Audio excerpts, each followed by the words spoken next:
Habang tumatagal, dahan-dahan tayong nag-transition sa two-fighter meta. Especially, bumabalik yung mga heroes gaya ng Yuzong, Lapu-Lapu, Sisi, X-Borg, Esme, you name it.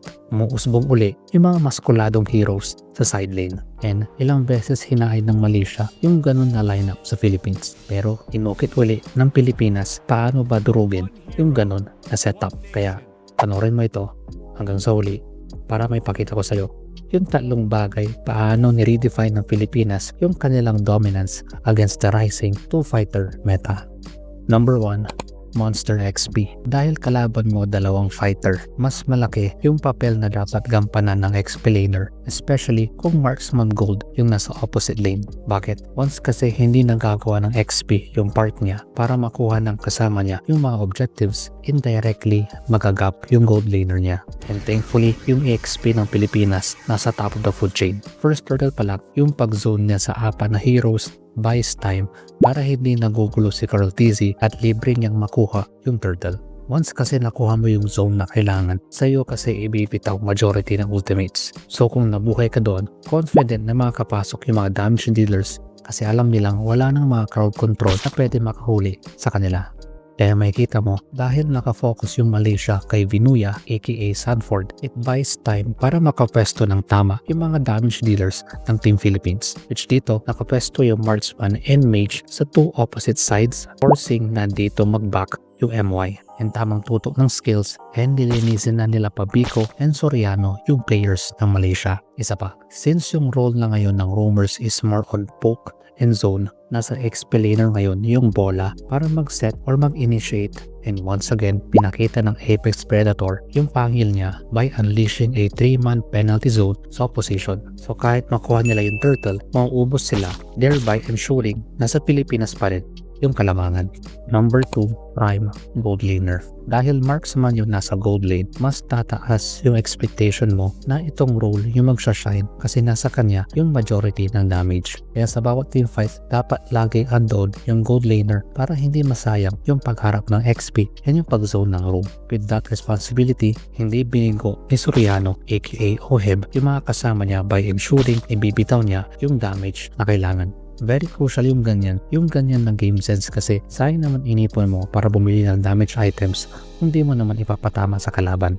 Kaya kung saan may away na nagaganap, laging doon pumupunta si Oheb para tumaas palalo yung gold lead nila. Pero syempre, hindi pa rin mawawala yung positioning especially against a two-fighter lineup. Kaya may kita mo, laging nauuna yung mga kasama ng Granger bago siya sumunod. Magandang gawin yan para malaman mo kung meron bang kumugo sa'yo or hindi. And para na rin, hindi ikaw yung unahin. Especially sa level nila, once nakita nilang humarap yung MM, wala nang intro, rekta agad. Kaya dahil laging nasa likod yung Granger, walang time yung MY na unahin siya kasi kailangan nilang pagtuunan ng pansin yung mga humaharap sa kanila and espasyo yon para maibuga ni Soriano yung damage niya. And number 3, understanding the winning condition. I believe ito yung pinaka-crucial, especially against a two-fighter lineup na very effective sa meta ngayon. Kailangan natin maintindihan anong main goal ng two-fighter sa side lane. Bottom line, ang main goal lang ng ganitong draft is out-sustain.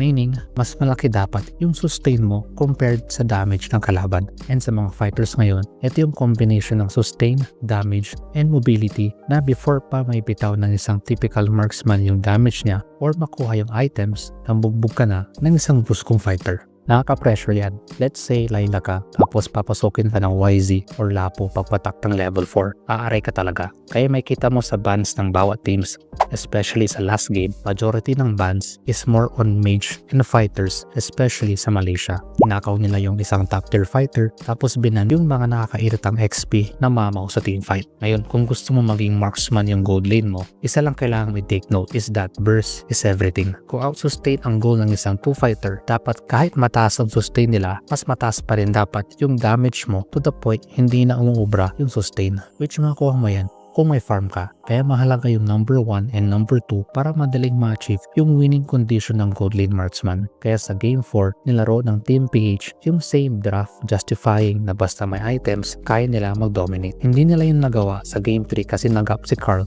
sa early game. And Game 4 demonstrated with the proper game plan, malaya pa matalo ng 2-fighter ang Marksman na may items. So, analysis. Though iba pa rin ang laro kapag Marksman yung Gold Lane mo kasi wala kang issue sa late game. And kahit mahirap tibagin ang 2-fighter setup with proper draft and game plan, kaya naman and pinakita yun ng Team PH by beating Malaysia. Check mo itong video na ito kung saan nagbigay ako ng konting insight paano na-utilize ang 2-fighter setup na pwede makatulong if ever man. Ito yung next meta na titignan bukod sa Gold Lane Marksman. Check mo, baka di ko pa nakikita. Comment your thoughts below. Pakinggan natin yung mga yan. Thank you, mga plays. Let's go.